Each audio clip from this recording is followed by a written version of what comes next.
Hello, everybody. Welcome to the 3MT, 3-Minute Thesis Finals Competition.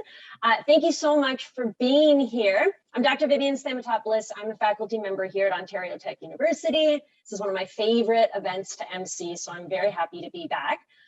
Before we begin, I want to first start off by acknowledging the traditional territory on which this university resides. Ontario Tech University acknowledges the lands and people of the Mississaugas of Scugog Island First Nation. We are thankful to be welcomed on these islands in friendship. The lands we are situated on are covered under the Williams Treaties and the traditional territory of the Mississaugas, a branch of the Greater Anishinaabe Nation, including Algonquin, Ojibwe, Odawa, and Potawatomi. These lands remain home to a number of Indigenous nations and peoples. We acknowledge this land out of respect for the Indigenous nations who have cared for Turtle Island, also called North America, but before the arrival of the settler peoples until this day.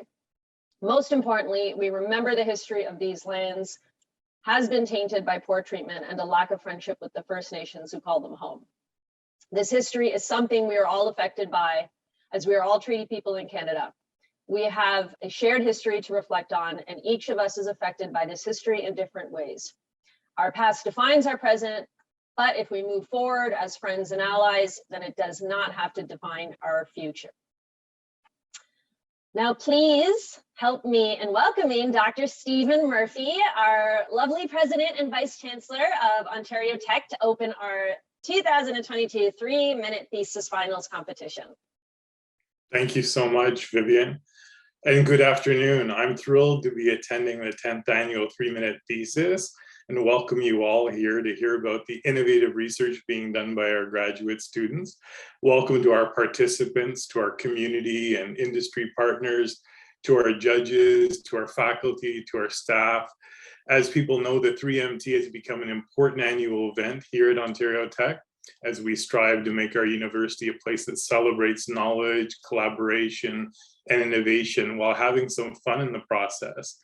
Over this competition, our students have presented research that spans from integrating new technologies into teaching approaches to creating sustainable energy systems. This wide range of topic echoes our mission to inspire and equip our students to create a positive impact in a tech-focused world. At our university, we pride ourselves in our innovative research and integration of technology, not only in traditional STEM programs, but in all faculties and across all of our programs. And this innovative and groundbreaking research would not be possible without our students. 3MT participants, you have underscored the exciting research being done across the university, and in particular, the work being completed by you and over 800 of your fellow graduate students. You've also emphasized the important skill of being able to communicate your research to peers in different disciplines, but also widen the circle by conveying that expertise in a compelling way to a broader audience. As I was saying beforehand, I think this is a transferable skill that will serve you well. That audience is wide, people who want to know more about what we do, about the new ground we're breaking, and all the exciting things that are happening at the universities, like the 3MT. I commend all of the 3-Minute Thesis participants for the effort you put into condensing your research into inspiring, informative 3-minute presentation formats. You've put your research in the spotlight, and the university is extremely proud of all of you. Good luck to all of you. My time is up, and hopefully I was able to beat the event. Thanks so much. Thank you, Dr. Murphy. I would also like to start by thanking our judges and taking a moment to say hello to all of our judges. First is Delisha Stelmack, the founder and CEO of We STEM Academy. Next up is John Murphy, our VP of Radioactive Waste at SNC Lavalin. Next up is Kirsten Hutka, Community Relations Advisor at Elixicon Energy, and is also one of our silver sponsors. Thank you. Next is Margaret McBeath, co-founder and director, company strategy of Nuclear Promise X Incorporated. Finally is Rachel Shin, manager of corporate sustainability at Scotiabank and one of our gold sponsors. Now, I also have to thank our sponsors, without whom this event would not be possible. We appreciate your support of graduate research here at Ontario Tech. That's Scotiabank, which is our gold sponsor. So thank you, Scotiabank. And St. Mary Cement and Elixicon Energy, which are our silver sponsors. Thank you very much. And then of course, Canadian Nuclear Laboratories, which is our bronze sponsor. So thank you very much. Now, just to set the scene for the day, we have prepared a digital program for everyone to follow along with today's events. So you should be able to find that in the chat box right now. And might as well start to get this show underway. Our finalists are ready to go, but let's recap how these 6 amazing students got here. Countless hours of practice, workshops, and sleepless nights, all to get to this point. We had 15 students participate in our heats. Today, our judges are scoring our top 6 finalists. But first, we have to set some ground rules. There is 1 static slide per participant, no props, no electronic media, limited to 3 minutes exactly. The talks must be spoken, no poems or songs, which is probably great that I'm not doing this because if I was singing, I'd literally break all the windows here. But anyway, the talks must be memorized and judges have the final say. So the speakers will be scored by the judges on the categories of comprehension, communication, and engagement, those 3 items. The first place wins $1,000 and will represent Ontario Tech at the regional competition at the University of Guelph, May 4th. Second place will receive $500 and People's Choice will receive $250. At the end of the presentations and while the judges are deliberating, we will launch a poll where you can nominate a participant for the People's Choice Award. Now, in between every participant's talk, we will be giving the judges 2 minutes to score the presenter. Now, we're going to get to the good stuff, what you've all been waiting for. I want to introduce our first presenter for the day, and we're going to get their slide up. Here we go. It is Kavian Kosravinia, who is pursuing a PhD in mechanical engineering. The presentation we're going to hear is entitled Healthy Fast Charging Strategy for Electric Vehicles Using Deep Neural Networks. Now, Kavian is a rower in the early mornings and a researcher in the daytime during the week. Please welcome Kavian. Kavian, can you hear me? Can we have your mic check really quickly? Yes, I can hear you. Can you hear me? Perfect. Okay, so we're going to set the timer, and whenever you're ready, you can start. Yes, thank you very much. Let's start. We all agree that the transition to electric vehicles will make our planet a healthier place. But the transition speed is slow, especially in Canada. By transition speed, I mean that we are still unable to encourage Canadians to abandon their big trucks in favor of electric trucks. Well, they say it takes hours compared to the 3 to 7 minutes refueling time of the gasoline car. So they may be right in some ways.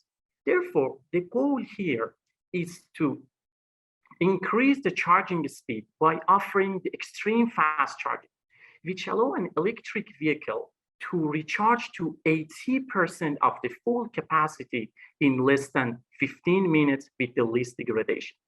But reaching extreme fast charging is often failed due to a phenomena degradation called lithium plating. Well, what is the lithium plating? Everything circles around the movement of those tiny lithium ions in the lithium ion cells. As shown in the schematic top right, the issue arises during the fast charge process when the amounts of lithium ions transfer from the cathode to the anode increases per unit time. Since the anode has a limited accepting capacity, once the limit is reached, the lithium begins to deposit on the anode surface and blocks the way. So this is where my research began. I developed a healthy fast charging technique to predict and prevent this phenomenon. On the first look, you could think that if we can control the movement speed of the lithium ions, we might be able to prevent it. Yeah, you're kind of right. But we still require an indicator to tell us when the lithium deposition is started. We required something that is simple to implement and works in real time. I digged deep in the literature and I found that if we know the anode potential value, it would tell us exactly when the lithium plating is happening. However, having this parameter was not straightforward. It took me several months to propose a method for identifying this parameter. I now have everything I need to construct a neural network model. Our primary result for one cell was satisfying, where we could predict the lithium plating in real-time application in less than 5 seconds, whereas the fastest existing approach takes at least 7 to 8 hours. I'm trying to test my algorithm on a battery pack, which consists at least 24 cells. I can see a day when we all drive electric vehicles and our planet will be healthier. Thank you very much. Thank you, Kavian. We will now give the judges 2 minutes to complete their scorecards. All right, I think we are ready to go to speaker number 2, which is Anna K. Espinosa. Anna, who I remember from last year, am I correct, Anna? Nice to see you again, is pursuing a Master's of Science in Forensic Psychology. She will be presenting mock jurors' perceptions of children testifying via a language interpreter. Now, Ana is an international student from Mexico. Her current research derives from her keen interest in studying factors that impact children's meaningful participation in legal settings. She also loves practicing yoga, something I've been meaning to get into. Please welcome Anna. Anna, let me do a mic check with you. Can I hear you? Yeah. Okay, perfect. So when you are ready, judges can set the timers and you're good to go. Okay, nice to see you again too, Vivian. 2 years ago, these 4 minors were sexually abused by their mom's partner. All of them deserve access to justice. However, Estefania and Alejandra are at risk of being perceived less favorably, and jurors might also perceive their perpetrator as innocent. 7-year-old Stephanie and Estefania reported the exact same events, as well as 14-year-old Alexandra and Alejandra. However, how credible or suggestible they are perceived to be will potentially be influenced by the presence or absence of an interpreter. For instance, imagine the 3MT participants would have used an interpreter during our presentations, and judges had to evaluate our performance without understanding a single word we said. They must rely entirely on the interpreters to translate our words, and their perceptions of us as 3MT speakers would almost certainly be influenced by this.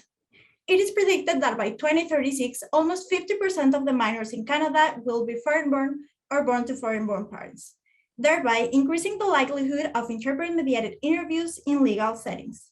Yet, virtually nothing is known about how potential jurors perceive interpreter-mediated testimony and how much such testimony affect their verdicts.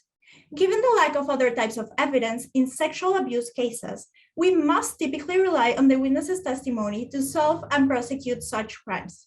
Therefore, in my study, we're systematically and experimentally testing mock jurors' perceptions of interpreter-mediated interviews. Specifically, participants are listening to 2 different interviews, either from Stephanie and Alexandra testifying in English, or Estefania and Alejandra testifying in Spanish via language interpreter about the exact same events using the exact same words. Hence, we're addressing the following 2 questions. First, how do mock jurors perceive youth testifying via language interpreter? And second, what factors affect such perceptions and their verdicts? We're analyzing the results using both manipulated conditions, the child's age and the interpreter's presence, and the verdicts and perceptions such as child's credibility or suggestibility as the outcome variables. All testimony should be considered and assessed impartially, regardless of the witness's language proficiency. This study is yielding valuable insights into the under-researched interpreter-mediated interviews in our increasingly global society, and it will also help us determine the best way for non-native language children and teens to have their voices heard in legal contexts. Thank you. Thank you, Anna. Now, our judges, please take 2 minutes and complete your scorecards. All right, I think we are ready to go on to the next presenter. Our speaker, number 3, is Emmeline Means Miller, who is pursuing a Master's of Health Sciences in Kinesiology. Emmeline will be presenting identifying salivary cytokines associated with prolonged sitting. I think I could be a perfect test audience for you for that one. Emmeline is a member of the varsity women's rowing team and is from Curtis, Ontario. She enjoys the outdoors, traveling, sports, coaching gymnastics, and has 2 golden retrievers named Bo and Archie. That's adorable. Please welcome Emmeline. Now, Emmeline, are you there? Can I get a mic check? Yep, I'm here. Okay, perfect. Well, whenever you are ready, the timer's up and you can start. Okay, perfect. Let's start. Hello, my name is Emmeline Means-Miller, and I'm a first-year master's student in kinesiology in the Faculty of Health Sciences. My research focuses on the effects of too much sitting. Does anyone here feel like they're spending a lot of time sitting these days? We're spending more time than ever before sitting at our desks, at our laptops, and in our homes. Data indicates that Canadians spend up to 40% of their day sedentary. Now, I've gone ahead and done a bit of math for you to put this into perspective. With the average Canadian spending 9.5 hours per day sitting, if you were to live to 80 years old, you would spend 31.68 years seated. That is a lot of sedentary time. These high volumes of sedentary time are associated with poor health outcomes, including increased risk of chronic disease, such as diabetes, cancer, and heart disease, as well as increased risk of obesity, weight gain, high blood pressure, and here's where I come in, chronic low-grade inflammation. Here's the thing, research shows a clear link between all of those diseases I mentioned, early death, and chronic low-grade inflammation.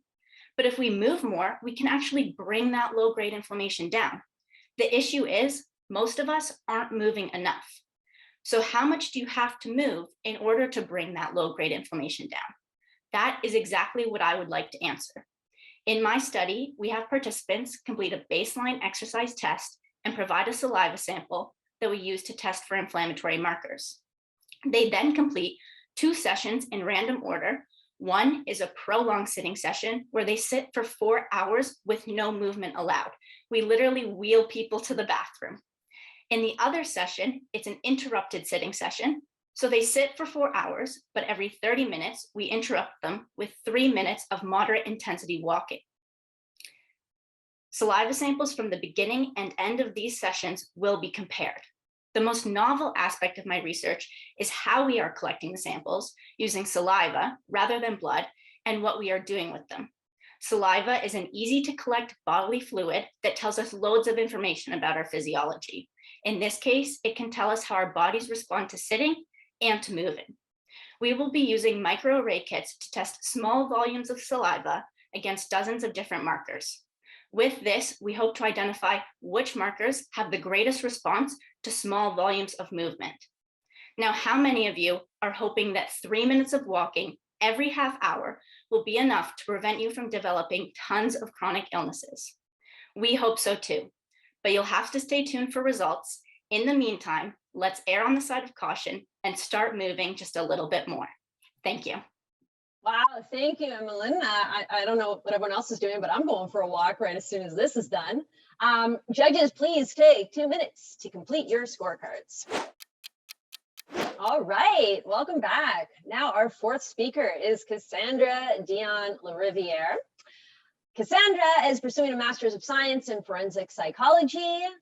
She will be presenting Smile for the Webcam, the effects of rapport building on information disclosure in virtual interviews. Now, Cassandra is from a rural town near Quebec City and has completed a BA, an honors BA in applied psychology at Bishop's University in Quebec. Please welcome Cassandra. Are you there, Cassandra? Let me get a mic check. Yes, can you hear me? Yay, okay, I can. So whenever you are ready, you can start. All right. Someone has been the victim of a serious crime, something like a sexual assault. Now, they're coming forward to talk to the police in detail about the most difficult thing they've ever been through. Not only is this already going to be challenging, but it's only amplified by the fact that it has to happen over Zoom. Is it still possible to have a meaningful conversation about such a serious topic in a virtual context? This has been something that has taken place regularly across the world since March of 2020. Police officers have been interviewing victims and witnesses on online platforms, just like Zoom and Google Meets. These interviews are often the only source of information that the police can rely on to further their criminal investigations. They're extremely important, but they're often challenging for everyone involved. And that's where rapport building comes in. Rapport building involves making efforts to build a working relationship with the person being interviewed by doing things like personalizing the interview, presenting an approachable demeanor, and engaging in and demonstrating active listening. What happens, however, when many of these behaviors that would typically help build rapport are no longer possible when you're sitting from across a screen? No handshakes, no direct eye contact, no leaning forward, no offering a glass of water, no control over the environment's safety. Officers are taught to avoid interrupting the victim's account, but what happens when the connection is unstable? In my master's research, we sought to examine this. We showed 94 student participants a sexual education video to replicate a difficult to discuss topic. Essentially, asking students to tell us everything that they could remember about this video meant that they had to describe male and female genitalia, as well as sexual intercourse, to a stranger over Zoom. I can tell you that most of our participants agreed that it was awkward to talk about. We conducted 2 types of interviews for this study. One, based on a rapport building approach, where we smiled, nodded as they spoke, asked them about them, but also told them a little bit about ourselves. For the second type of interview, based on a no rapport building approach, we were more indifferent, officious, straightforward. We found that participants spoke more words and thus showed a greater willingness to talk about an awkward topic in those interviews where we built rapport. They also provided us with more accurate information and more overall information in those interviews. Police have to continue having these difficult conversations every single day online, and our research suggests that it is possible for them to both have meaningful and effective conversations under the following condition: that they still make efforts to build rapport with the victims and witnesses that they speak to, despite the challenges imposed by the virtual format. In an applied context where every single piece of information matters and where the victims and witnesses account is often all that the police have, this can directly translate to justice for victims and their loved ones. Thank you. Thank you, Cassandra. Now, judges, please take 2 minutes to complete your scorecards.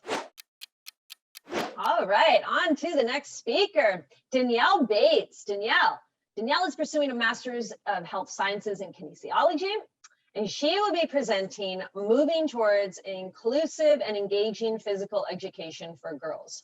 Now, in addition to her academics, Danielle is also a dance educator and choreographer, teaching at studios and various kids programs across Durham and Northumberland regions. When she isn't working on her thesis or dancing, she can be found hiking and camping with her golden doodle pup. Please welcome Danielle. Danielle, are you there? Can I get a mic check? Yep, can you hear me? I can hear you perfect. Okay, so whenever you're ready, just let me mute myself. Okay, hi, my name is Danielle. I would like you to take a moment to picture your 12-year-old self in PE class. Do you remember the way that those rubber dodgeballs used to smell? Or maybe you remember the sound of bouncing basketballs and squeaky runners on the gym floor. For some of you, PE class was the best day of the week and it hosted great memories of sport and physical activity. But for others, you might have experienced exclusion, unfamiliarity, and perhaps discrimination. Physical education is an effective means of providing all children and youth with the skills, knowledge, and understanding for lifelong physical activity. Despite this, physical education has been recognized for its marginalization of many student groups, including girls.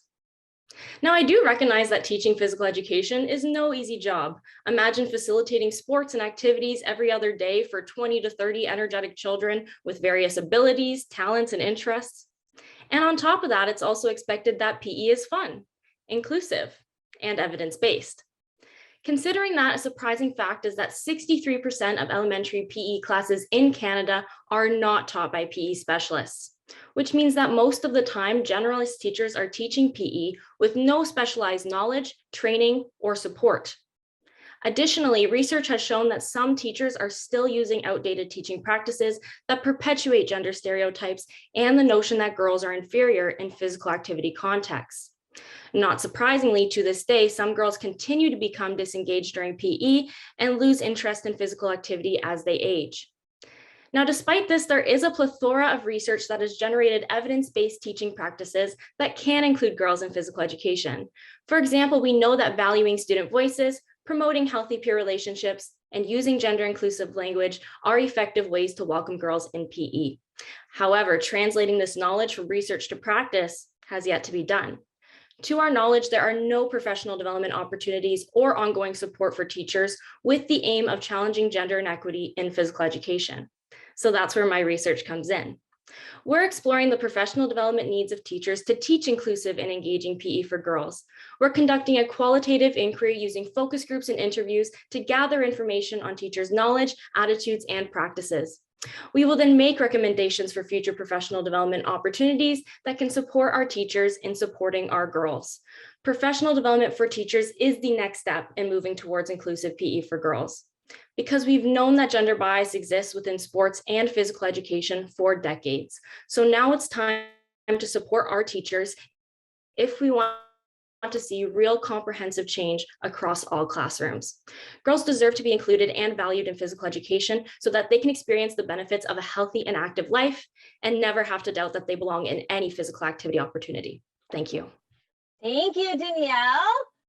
Judges, please take 2 minutes and complete your scorecards.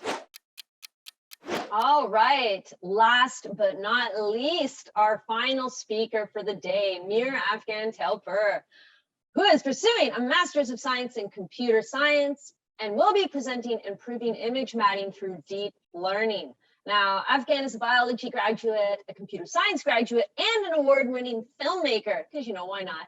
Afghan's first ever job in high school is actually based at Ontario Tech, which was formerly UOIT. So that is super cool. Please welcome Afghan. Afghan, are you there? Can we do a little mic check? Yeah, can you see and hear me? I can, that is perfect. So let me just mute Perfect. myself and turn my camera off, and then you can go whenever you want. Thank you. So what do you see when you look at my slide? A nicely dressed couple in front of the Toronto skyline, right? Or wait, are they in front of a lighthouse in Cape Town? What is the original background here? Now, those of you who think it's still Cape Town Lighthouse are wrong, which means that yes, those of you who guessed the Toronto skyline, well, you're actually wrong too. This picture was actually taken in a random field somewhere, and that is the beauty of image matting. Welcome everyone to my research story. My name is Afghan, and for the past year, I've been working on improving image matting at the VC lab. Now, I believe that every great story needs to answer the 5 W's. And if you've been paying attention, you already know the who, what, where, and when. And now, the why and how. Image matting is the art of accurately separating the foreground from the background in an image or video. Think green screen in your favorite movie, background blur in a video call, portrait mode in your phone. The idea, simple. The applications, limitless. The process of actually performing image matting, that's where things get a bit tricky. You see, one of the reasons why it's so hard to figure out what the original background is that fine details like individual strands of hair are being preserved. And obviously that's a very difficult task, but that's where deep learning comes in.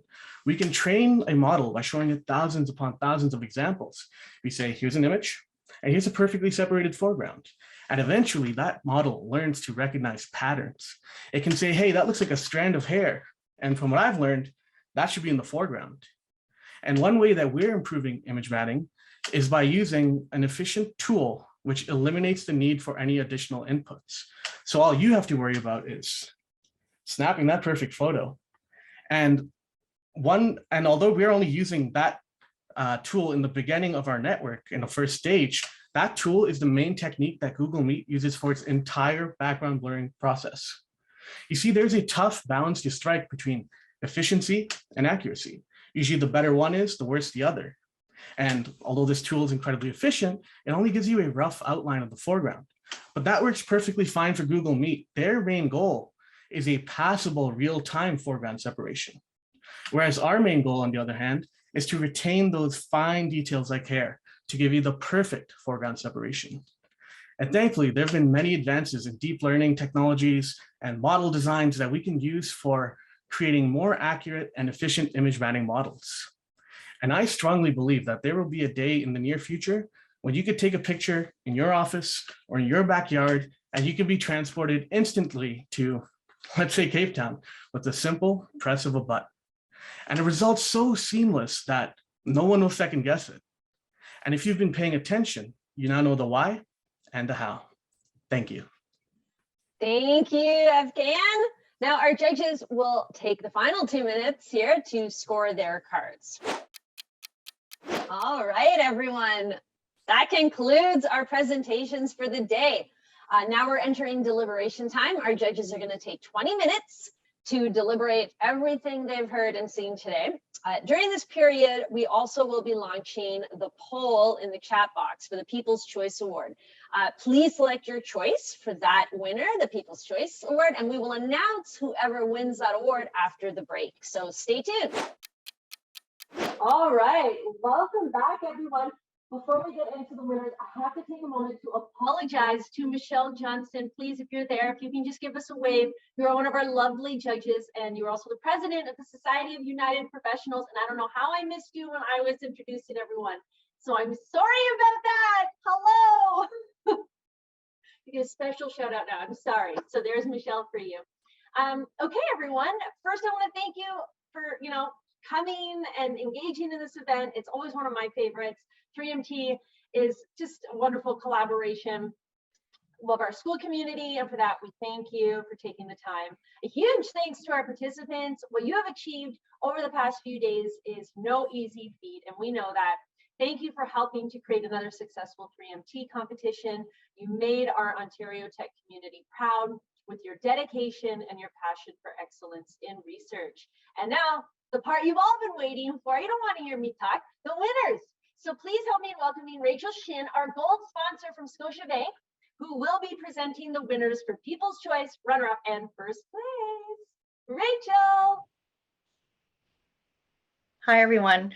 Just wanted to start off by saying thank you so much on behalf of the judges for inviting us to be part of this opportunity. We were really impressed across the board with all the presenters, really fascinating research going on, and hopefully we can hear more for those of you that are kind of in the middle of your research, what those results will be. So thanks again, and just wanted to reiterate that it was a really impressive lineup and made our decision difficult. So I'll start with the People's Choice Award winners. So this winner was selected based on the popular vote, and I'm happy to announce that that award goes to Danielle Bates for moving towards inclusive and engaging physical education for girls. So congratulations, Danielle. I'll now move on to the second place winner. So again, very, very tough to decide with such a amazing stack of presenters, but we're happy to announce that Mir Afghan Talpur for improving image matting through deep learning was awarded second place.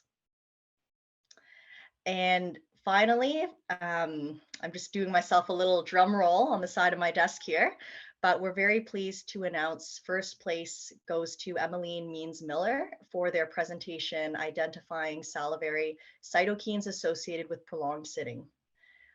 So thank you again very much, and congratulations to everyone. Yay, congratulations, everyone. Well, that's it. That's all she wrote, folks. Thank you so much for joining us for our 10th annual 3MT competition. Congratulations to all of our winners and our participants. You should all be very proud of yourselves. Until I see you again, have a wonderful day. Bye, everybody.